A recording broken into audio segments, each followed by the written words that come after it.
Olá pessoal, sejam muito bem-vindos a mais um vídeo aqui do canal Entre Vozes e Páginas. Hoje vamos dar continuidade à leitura de um dos maiores clássicos da filosofia política, O Príncipe, de Nicolau Maquiavel. No vídeo anterior, nós percorremos os capítulos 1 a 4, onde Maquiavel apresentou os diferentes tipos de principados e algumas formas de poder. Se você ainda não assistiu essa primeira parte, recomendo que volte lá e confira antes de prosseguir, porque assim a sua compreensão dessa leitura vai ser muito mais completa. No vídeo de hoje, seguimos em frente e vamos juntos explorar os capítulos 5 até o 8 dessa obra tão importante. Capítulo 5. De que modo governar as cidades ou principados que, antes de serem ocupados, viviam com as suas próprias leis e em liberdade. Como foi dito, quando aqueles estados que se conquistam estão acostumados a viver com suas próprias leis e em liberdade, existem 3 modos de conservá-los. O primeiro, arruiná-los. O outro, ir habitá-los pessoalmente. O terceiro, deixá-los viver com suas leis, arrecadando um tributo e criando em seu interior um governo de poucos, que se conservam amigos, porque, sendo esse governo criado por aquele príncipe, sabe que não pode permanecer sem sua amizade e seu poder, e há que fazer tudo por conservá-los. Querendo preservar uma cidade habituada a viver livre, mais facilmente que por qualquer outro modo, se a conserva por intermédio de seus cidadãos. Vamos lembrar dos espartanos e dos romanos. Os espartanos tomaram Atenas e Tebas, nelas criando um governo de poucos.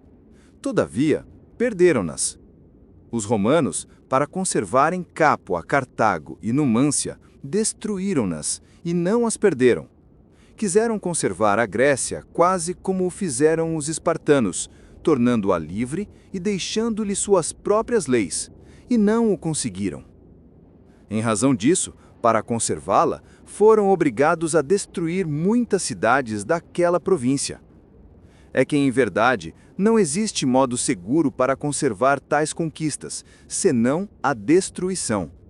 E quem se torne senhor de uma cidade acostumada a viver livre e não a destrua, espera ser destruído por ela, porque a mesma sempre encontra para apoio de sua rebelião o nome da liberdade e o de suas antigas instituições, jamais esquecidas, seja pelo decurso do tempo, seja por benefícios recebidos.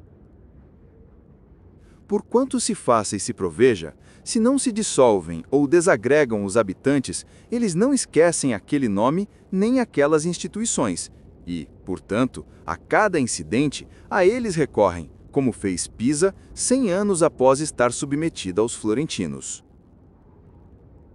Porém, quando as cidades ou as províncias estão acostumadas a viver sob um príncipe, extinta a dinastia, sendo de um lado afeitas a obedecer e de outro, não tendo o príncipe antigo, dificilmente chegam a um acordo para a escolha de outro príncipe. Não sabem, enfim, viver em liberdade. Dessa forma, são mais lerdas para tomar das armas e, com maior facilidade, pode um príncipe vencê-las e delas apoderar-se. Contudo, nas repúblicas há mais vida, mais ódio, mais desejo de vingança. Não deixam nem podem deixar esmaecer a lembrança da antiga liberdade.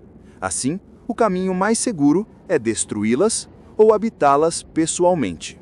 Capítulo 6. Dos principados novos que se conquistam com armas próprias e com virtude. A respeito dos principados completamente novos de príncipe e de estado, apontarei exemplos de grandes personagens, porque palmilhando os homens, quase sempre as estradas batidas pelos outros, procedendo nas suas ações por imitações, não sendo possível seguir fielmente as trilhas alheias, nem alcançar a virtude do que se imita, deve um homem prudente seguir sempre pelas sendas percorridas pelos que se tornaram grandes e imitar aqueles que foram excelentes. Isto para que, não sendo possível chegar à virtude destes, pelo menos daí venha a auferir algum proveito.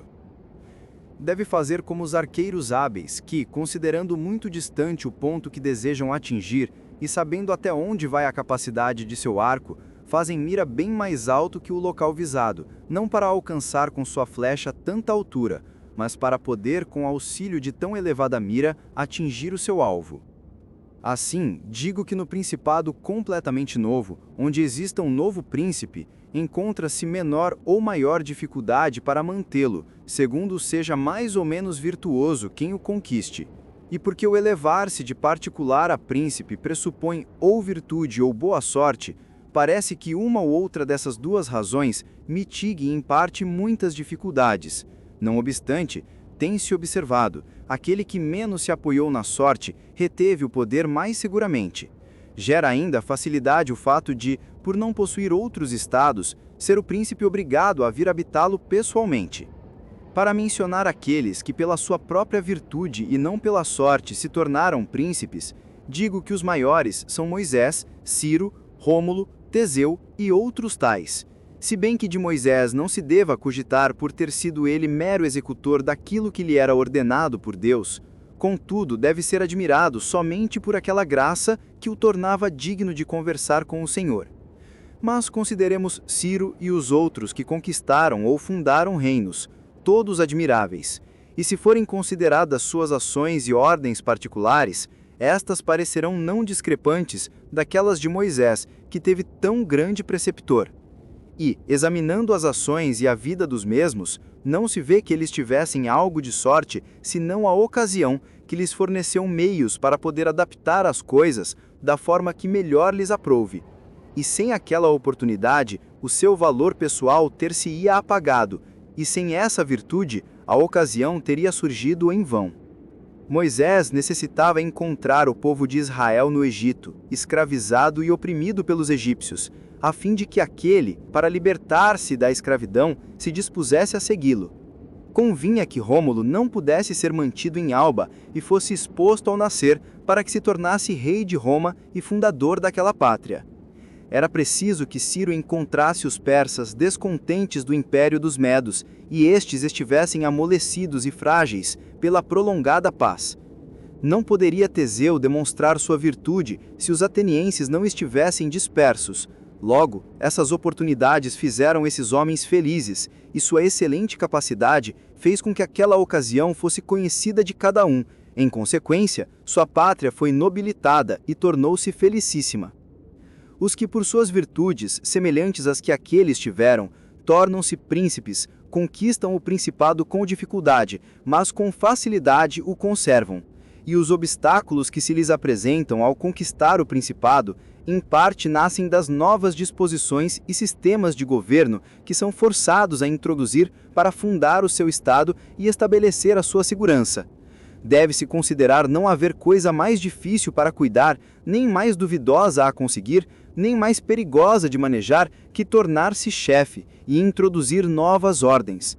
Isso porque o introdutor tem por inimigos todos aqueles que obtinham vantagens com as velhas instituições e encontra fracos defensores naqueles que das novas ordens se beneficiam. Esta fraqueza nasce parte por medo dos adversários, que ainda têm as leis para atender aos seus interesses, parte pela incredulidade dos homens. Estes, em verdade, não creem nas inovações, senão as veem resultar de uma firme experiência, donde decorre que, a qualquer momento em que os inimigos tenham oportunidade de atacar, fazem-no com calor de sectários, enquanto os outros defendem fracamente, de forma que ao lado deles se corre sério perigo. Hierão de Siracusa. Este, de particular, tornou-se príncipe de Siracusa. Ele também da sorte somente conheceu a ocasião, porque estando os siracusanos oprimidos, o elegeram para seu capitão, donde tornou-se príncipe. E foi de tanta virtude, mesmo na vida privada, que quem escreveu a seu respeito disse: Quod nihilium illi dearet ad regnandum praeter regnum, que não lhe faltava para ser rei senão um reino. Extinguiu a velha milícia, organizou a nova, abandonou as antigas amizades, conquistou novas e, como teve amizades e soldados seus, pôde sobre tais fundamentos erigir as obras que desejou, tanto que lhe custou muita fadiga para conquistar e pouca para manter. Capítulo 7. Dos principados novos que se conquistam com as armas e fortunas alheias. Os que se tornaram príncipes apenas devido à sua fortuna, com pouca fadiga assim se transformam, mas só com muito esforço assim se mantêm. Não encontram nenhuma dificuldade pelo caminho, porque atingem o posto a voo. Mas toda sorte de dificuldades nasce depois que aí estão. São aqueles aos quais é concedido um espado, seja por dinheiro, seja por graça do concedente, como ocorreu a muitos na Grécia, nas cidades da Jônia e do Helesponto, onde foram feitos príncipes por Dário, a fim de que as conservassem para sua segurança e glória. Como eram feitos ainda aqueles imperadores que, por corrupção dos soldados, de privados alcançavam o domínio do império. Estes estão simplesmente submetidos à vontade e à fortuna de quem lhes concedeu o Estado, que são duas coisas grandemente volúveis e instáveis, e não sabem e não podem manter a sua posição. Não sabem porque, se não são homens de grande engenho e virtude, não é razoável que, tendo vivido sempre em ambiente privado, saibam comandar. Não podem porque não têm forças que lhes possam ser amigas e fiéis. Ainda, os estados que surgem rapidamente, como todas as demais coisas da natureza que nascem e crescem depressa, não podem ter raízes e estruturação perfeitas, de forma que a primeira adversidade os extingue. Salvo-se aqueles que, como foi dito, assim repentinamente se tornaram príncipes, forem de tanta virtude que saibam desde logo preparar-se para conservar aquilo que a fortuna lhes pôs no regaço, formando posteriormente as bases que os outros estabeleceram antes de se tornar príncipes. Desses dois meios de se tornar príncipe, por virtude ou por fortuna, aponto dois exemplos ocorridos nos dias de nossa memória. Estes são Francisco Sforza e César Borgia. Francisco, pelos meios devidos e com grande virtude, de privado tornou-se duque de Milão, e aquilo que com 1000 esforços tinha conquistado, com pouco trabalho manteve. César Borgia, pelo povo chamado Duque Valentino, adquiriu o estado com a fortuna do pai e juntamente com aquela o perdeu. Isso não obstante fossem por ele utilizados todos os meios e feito tudo aquilo que devia ser efetivado por um homem prudente e virtuoso, para lançar raízes naqueles estados que as armas e a fortuna de outrem lhe tinham concedido. Porque, como se disse anteriormente, quem não lança os alicerces primeiro, somente com uma grande virtude poderá estabelecê-los depois, ainda que se façam com aborrecimentos para o construtor e perigo para o edifício. Se considerarem todos os progressos do duque, ver-se-á ter ele estabelecido grandes alicerces para o futuro poderio, os quais não julgo supérfluo descrever, pois não conheço melhores preceitos do que o exemplo de suas ações poderia indicar a um príncipe novo. E se as suas disposições não lhe aproveitaram, não foi por culpa sua, mas sim em resultado de uma extraordinária e extrema má sorte. Alexandre VI, ao querer tornar grande o seu filho, o duque, tinha muitas dificuldades presentes e futuras. Primeiro, não via meio de poder fazê-lo senhor de algum estado que não fosse estado da igreja, voltando-se para tomar um destes. Sabia que o duque de Milão e os venezianos não permitiriam, porque Faenza e Rímini estavam já sob a proteção dos venezianos. Via além disto as armas da Itália, e em especial aquelas de que poderia se servir, encontravam-se nas mãos daqueles que deviam temer a grandeza do Papa. Não podia fiar-se assim, pertencendo todas elas aos Orsini e Colonna, e seus partidários. Era necessário que se perturbasse aquela organização dos estados italianos e fossem desarticulados os pertencentes àqueles, para poder assenhorear-se seguramente de parte dos mesmos. Isso foi fácil. Eis que encontrou os venezianos que, levados por outras causas, fizeram os franceses retornar à Itália, ao que não somente não se opôs, como também tornou mais fácil com a dissolução do primeiro matrimônio do rei Luís. Passou, portanto, o rei à Itália com a ajuda dos venezianos e consentimento de Alexandre. Nem bem tinha chegado a Milão, o Papa obteve tropas para a conquista da Romanha, a qual tornou-se possível em razão da reputação do rei. Após ocupar a Romanha e derrotar os partidários dos Colonna, o duque pretendia manter a conquista e avançar mais à frente. Duas coisas o impediam. Uma, as suas tropas que não lhe pareciam fiéis. a outra, a vontade da França. Isto é, temia o duque que lhe faltassem as tropas dos Orsini, das quais se valera, não o impedindo de conquistar, como também lhe tomando o conquistado, bem como receava que o rei não deixasse de fazer-lhe o mesmo. Dos Orsini teve prova quando, depois da tomada de Faenza, assaltando Bolonha, os viu irem friamente a este assalto. Acerca do rei, conheceu sua disposição quando, tomado o ducado de Urbino, atacou a Toscana. O rei o fez desistir dessa campanha. Consequentemente, o duque deliberou não mais depender das armas e fortuna dos outros. Inicialmente, enfraqueceu as facções dos Orsini e do Colonna em Roma. Para tanto, atraiu para junto de si todos os adeptos dos mesmos, que fossem gentes homens, dando-lhes riqueza e honra. Segundo as suas qualidades, com comandos e governos, de forma que em poucos meses a afeição que mantinham pelas facções foi extinta e voltou-se toda ela para o duque. Depois, esperou a ocasião para eliminar os Orsini, após dispersar os Colonna, ocasião que lhe surgiu bem e que ele aproveitou. Porque, tendo os Orsini percebido tarde demais que a grandeza do duque e da igreja era sua ruína, organizaram uma conferência em Magione, no Perugino. Dessa reunião nasceram a rebelião de Urbino, os tumultos da Romanha e inúmeros perigos para o duque, o qual a todos superou com o auxílio dos franceses. Readquirida a reputação, não confiando na França nem nas outras tropas estrangeiras para não as ter fortalecidas, socorreu-se da astúcia. E tão bem soube dissimular seus sentimentos que os Orsini, por intermédio do senhor Paulo, reconciliaram-se com ele.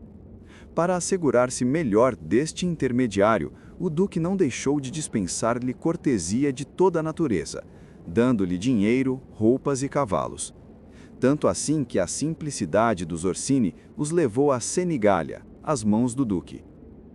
Eliminados estes chefes, transformados os partidários dos mesmos em seus amigos, o duque havia lançado boas bases para o seu poderio, já que controlava toda a Romanha com o ducado de Urbino, parecendo-lhe ainda ter tornado amiga da Romanha e ganho para si todas aquelas populações que começavam a experimentar os benefícios de seu governo. Tomada que foi a Romanha, encontrando-a dirigida por senhores impotentes, os quais mais depressa haviam espoliado seus súditos do que os tinham governado, dando-lhes motivo de desunião ao invés de união, tanto que aquela província era toda cheia de latrocínios, de brigas e de tantas outras causas de insolência, o duque julgou necessário, para torná-la pacífica e obediente ao poder real, dar-lhe bom governo. Por isso, colocou Ramiro de Orco, homem cruel e solícito, ao qual deu os mais amplos poderes. Este, em pouco tempo, tornou-a pacífica e unida, com grande reputação. Depois, o duque entendeu não ser necessária tão excessiva autoridade, temendo que ela se tornasse odiosa. Instalou um juízo civil no centro da província, com um presidente excelentíssimo, onde cada cidade tinha o seu representante. E porque sabia que os excessos do passado tinham dado origem a algum ódio, para limpar os espíritos daquelas populações e conquistá-los completamente, quis mostrar que, se alguma crueldade havia ocorrido, não nascera dele, mas sim da triste e cruel natureza do ministro. E, servindo-se da oportunidade, fez colocarem-no, uma manhã, na praça pública de Casena, cortado em 2 pedaços, com um pau e uma faca ensanguentada ao lado. A ferocidade desse espetáculo fez com que a população ficasse ao mesmo tempo satisfeita e pasmada. Encontrando-se o duque bastante forte e relativamente garantido contra os perigos presentes, por ter se armado a seu modo e ter em boa parte dissolvido aquelas tropas que, próximas, poderiam molestá-lo, restava-lhe, querendo prosseguir com as conquistas, o temor ao rei de França, porque sabia como tal proceder não seria suportado pelo mesmo, que tarde havia se apercebido de seu erro. Começou por isso a procurar novas amizades e a voltar as costas para a França na incursão que os franceses fizeram no reino de Nápoles, contra os espanhóis que assediavam Gaeta. A sua intenção era garantir-se contra eles, o que teria surtido pronto efeito, se Alexandre não tivesse morrido. Quanto às coisas presentes, esta foi sua política, Mas, quanto às futuras, ele tinha a temer inicialmente que um novo sucessor ao governo da Igreja não fosse seu amigo e procurasse tomar-lhe aquilo que Alexandre lhe dera, e pensou proceder por 4 modos. Primeiro, extinguir as famílias daqueles senhores que ele tinha expoliado para tolher ao Papa aquela oportunidade. Segundo, conquistar todos os gentis homens de Roma, como foi dito, para poder com eles manter o Papa tolhido. Terceiro, tornar o colégio mais seu o quanto possível. Quarto, conquistar tanto poder antes que o pai morresse, que pudesse por si mesmo resistir a um primeiro impacto. Destas 4 coisas, à morte de Alexandre, ele havia realizado 3, estando a 4ª quase terminada. Porque dos senhores despojados, ele matou quantos pôde alcançar e pouquíssimos se salvaram. Tinha conseguido o apoio dos gentis homens romanos e no colégio possuía grande influência. E quanto à nova conquista, resolvera tornar-se senhor da Toscana. Possuía já Perugia e Piombino e havia tomado a proteção de Pisa. Como não mais precisasse ter respeito à França, que o desmerecera por estarem já os franceses despojados do reino pelos espanhóis, de forma que cada um deles necessitava comprar sua amizade, invadiu Pisa. Depois disso, Lucca e Siena cederiam prontamente, parte por inveja dos florentinos, parte por medo. Os florentinos não tinham a quem recorrer, o que, se tivesse acontecido, deveria ocorrer no mesmo ano em que Alexandre morreu, conferir-lhe-ia tantas forças e tanta reputação que ele teria se mantido por si mesmo, não mais dependendo da fortuna e das forças dos outros, mas sim de sua própria potência e virtude. Mas Alexandre morreu 5 anos depois que ele começara a desembainhar a espada. Deixou apenas com o estado da Romanha consolidado, com todos os outros no ar, em meio a 2 fortíssimos exércitos inimigos e doente de morte.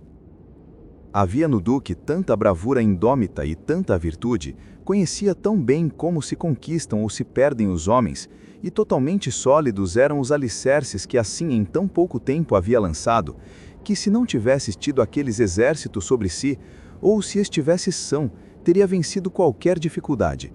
E que seus alicerces fossem bons, viu porque a Romanha o esperou mais de 1 mês. Em Roma, ainda que meio vivo, esteve em segurança, e se bem os Baglioni, Vitelli e Orsini viessem a Roma, nada puderam fazer contra ele. Se não pôde fazer papa quem queria, pelo menos evitou que o fosse quem não queria. Mas se por ocasião da morte de Alexandre ele tivesse estado são, tudo lhe teria sido fácil. Disse-me, no dia em que foi eleito o Papa Júlio II, que havia cogitado de tudo aquilo que podia acontecer morrendo o pai, e para tudo encontrara remédio, mas jamais havia pensado além da morte de seu pai, que ele também pudesse estar para morrer. Expostas desta forma todas as ações do duque, eu não saberia repreendê-lo. Antes, penso que, como fiz, deva ser proposto a imitação de todos aqueles que, por fortuna e com as armas dos outros, subiram ao poder. Porque, tendo grande ânimo e alta intenção, ele não podia portar-se de outra forma. Aos seus desígnios, somente se opuseram a brevidade da vida de Alexandre e sua enfermidade. Quem, pois, julgar necessário no seu principado novo, assegurar-se contra os inimigos, adquirir amigos, vencer pela força ou pela fraude, fazer-se amar e temer pelo povo, seguir e reverenciar pelos soldados, eliminar os que podem ou têm razões de ofender, ordenar por novos modos as instituições antigas, ser severo e grato, magnânimo e liberal, extinguir a milícia infiel, criar uma nova, manter a amizade dos reis e dos príncipes, de modo que beneficiem de boa vontade ou ofendam com temor, não poderá encontrar exemplos mais recentes que as ações do duque. Somente se pode acusá-lo pela má escolha que fez ao eleger o Papa Júlio II ao pontificado, porque, como foi dito, não podendo fazer um Papa de acordo com seu desejo, ele podia impedir que fosse feito quem não quisesse, e não devia consentir no papado daqueles cardeais que tivessem sido ofendidos por ele, ou que, tornados papas, viessem a temê-lo. Na verdade, os homens ofendem ou por medo ou por ódio. Os que ele ofendera eram, entre outros, São Pedro Advíncula, Colonna, San Giorgio e Ascânio. Todos os outros tornados papas tinham por que temê-lo. exceto o de Juan e os espanhóis, estes por afinidade e por obrigações, aquele pelo poder e por ter ao seu lado o reino da França. Consequentemente, o duque devia antes de tudo fazer com que fosse eleito um papa espanhol, e não podendo, devia consentir que fosse eleito o cardeal de Juan, e não o de São Pedro Advíncula. E quem acredita que grandes personagens se esqueçam de injurados antigos com benefícios novos, engana-se. O duque errou nesta eleição, tornando-se ele mesmo a causa de sua ruína. Capítulo 8. Dois que chegaram ao principado por meio traiçoeiro. Pode-se tornar príncipe ainda por dois modos que não podem ser atribuídos totalmente à fortuna ou à virtude. Não me parece acertado pô-los à parte, ainda que de um deles se possa mais amplamente cogitar ao falarmos de repúblicas. Estes são, ou quando por qualquer meio criminoso e traiçoeiro se ascende ao principado, ou quando um cidadão privado se torna príncipe de sua pátria pelo favor de seus concidadãos. E, falando do primeiro modo, apontarei dois exemplos, um antigo e outro atual, sem entrar, contudo, no mérito desta parte, pois penso que quem necessitar, bastará apenas imitá-los. Agátucles, da Sicília, não só de condição privada, mas também de ínfima e abjeta condição, tornou-se rei de Siracusa. Filho de um oleio, teve sempre, no decorrer de sua juventude, vida criminosa. Todavia, acompanhou seus atos delituosos de tanto vigor de ânimo e de corpo, que, tendo ingressado na milícia, em razão de atos de maldade, chegou a ser pretor de Siracusa. Uma vez investido nesse posto, tendo deliberado tornar-se príncipe e manter pela violência e sem favor dos outros aquilo que por acordo de todos lhe tinha sido concedido, depois, acerca desse seu desejo, ter estabelecido acordo com Amílcar, o cartaginês, que se encontrava em ação com os seus exércitos na Sicília, reuniu certa manhã o povo e o senado de Siracusa, como se tivesse de deliberar sobre assuntos pertinentes à república, e a um sinal combinado, fez que seus soldados matassem todos os senadores e os mais ricos da cidade. Mortos estes, ocupou e manteve o principado daquela cidade sem qualquer controvérsia civil. E se bem por duas vezes os cartagineses tivessem com ele rompido e estabelecido assédio, não só pode defender a sua cidade como ainda, tendo deixado parte de sua gente na defesa contra o cerco, com o restante assaltou a África e em breve tempo libertou Siracusa do sítio, levando os cartagineses à extrema dificuldade. Tiveram de com ele estabelecer acordo e contentar-se com as possessões da África, deixando a Sicília para Agátucles. Quem considere, pois, as ações e a vida desse príncipe, não encontrará coisa, ou pouca achará, que possa atribuir à fortuna. Suas ações resultaram, como acima se disse, não do favor de alguém, mas de sua ascensão na milícia, obtida com 1000 aborrecimentos e perigos, que lhe permitiu alcançar o principado e depois mantê-lo com tantas decisões corajosas e arriscadas. Não se pode ainda chamar virtude o matar os seus concidadãos, trair os amigos, ser sem fé, sem piedade, sem religião. Tais modos podem fazer conquistar poder, mas não glória.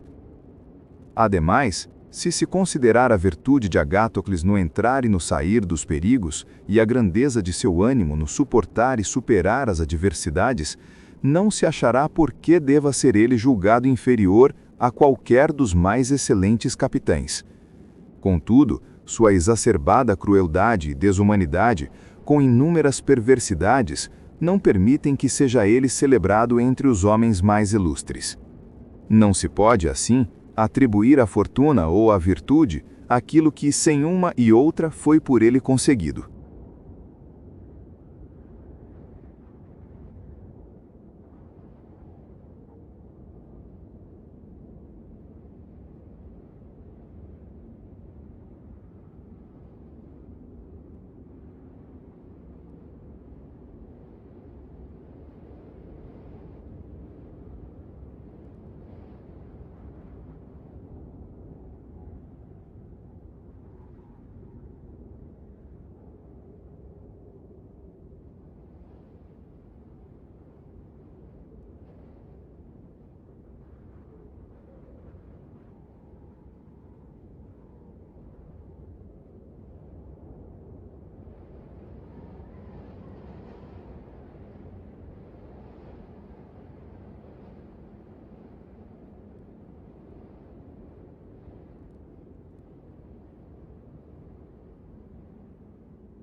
Bem, pessoal, chegamos ao fim de mais uma parte da leitura de O Príncipe, de Nicolau Maquiavel. Hoje, percorremos os capítulos 5 até o 8, onde ele aprofunda suas reflexões sobre a manutenção do poder, as dificuldades de governar novos territórios e até a polêmica relação entre virtude e fortuna. São ensinamentos curtos, mas muito densos, que mostram por que essa obra continua tão atual e estudada até hoje. Se você gostou desse vídeo, não esqueça de deixar o seu like, se inscrever no canal e ativar o sininho para acompanhar os próximos capítulos dessa série. Muito obrigado por ter ficado comigo até aqui e nos vemos no próximo vídeo.